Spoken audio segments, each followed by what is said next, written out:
Salam saudara-saudara yang terkasih. Kita saat ini mendengarkan firman Tuhan menjadi bekal dalam rohani kita, saudaraku. Kita berjalan dalam dunia ini, saudaraku, yang penuh tantangan, yang penuh godaan, saudaraku, supaya kita tidak melakukan firman.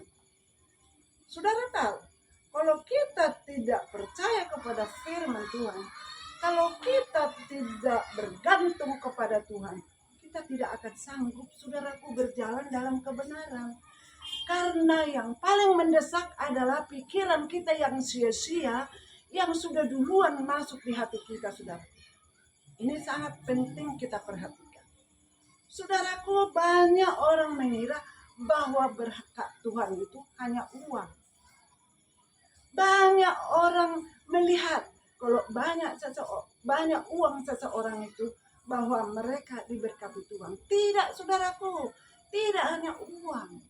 Tetapi malam ini kita mendengarkan suara Tuhan kepada kita semuanya, tidak melalui uang aja, tetapi hati yang tenang pun itu berkat Tuhan, saudara. Amin. Ya. Tetapi jiwa yang tulus pun, saudaraku, itu berkat Tuhan. Keamanan keluarga kita pun, saudaraku, itu berkat Tuhan, saudara. Kita bisa berdamai-damai suami istri. Kita bisa berdamai dengan anak-anak kita, dengan tetangga kita, dengan satu gereja kita, satu kumpulan kita. Saudaraku, itu pun berkat Tuhan, saudaraku.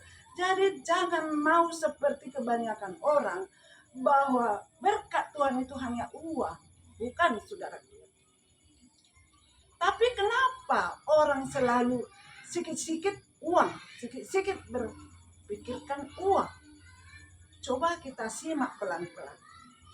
Karena uang itu, saudaraku, sampai disejajarkan Tuhan seperti dia. Kuasa uang itu merajai semua apa yang dipikiran manusia itu, saudara.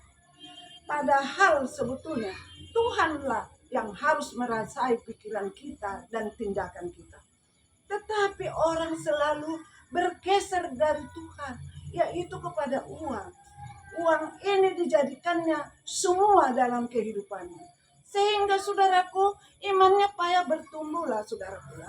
Imannya tidak akan naik, saudaraku. Karena hatinya imannya kepada uang. Sampai Tuhan bilang, Tuhan berkata, tidak bisa kamu sejajarkan Tuhan dengan uang. Kalau kamu ikut Tuhan, maka kamu akan dituntut oleh uang. Karena udah itu dulu hidupmu. Kalau kamu ikut Tuhan, ikut uang, maka Tuhan akan bergeser dari hidupmu. Jelas sekali, saudaraku, Yesus berkata seperti itu. Seolah-olah dia sejajarkan kuasa dia dengan kuasa uang ini. Saudaraku, harus kita teliti tentang ini. Bahwa uang bukan segala-galanya. Tetapi uang itu adalah sarana Tuhan untuk kita bisa memberkati orang lain, saudara. Untuk kita bisa berbuat baik kepada saudara kita. Sehingga kita sanggup berkata, Tuhan itu baik. Amin, saudaraku. Amin, saudaraku. Maka mari kita sungguh-sungguh di dalam Tuhan. Bukan berkata, tuh uang itu segalanya. Putuskan dari hatimu saat ini. Bukan uang segala-galanya. Tapi kalau kita berkata, Tuhanlah segala-galanya. Tuhanlah yang baik. Tuhanlah yang mengangkat kita ketika kita jatuh. Maka saudara, iman kita bisa bertambah dari hari ke hari. Kita diperbaharui dari hari ke hari. Supaya seturut dengan apa yang dikehendaki Tuhan. Itulah perjalanan kita di bumi. Terima kasih. Sekianlah firman Tuhan yang kita dengarkan. Maka jadilah kepadamu sesuai dengan imanmu. Haleluya. Amin.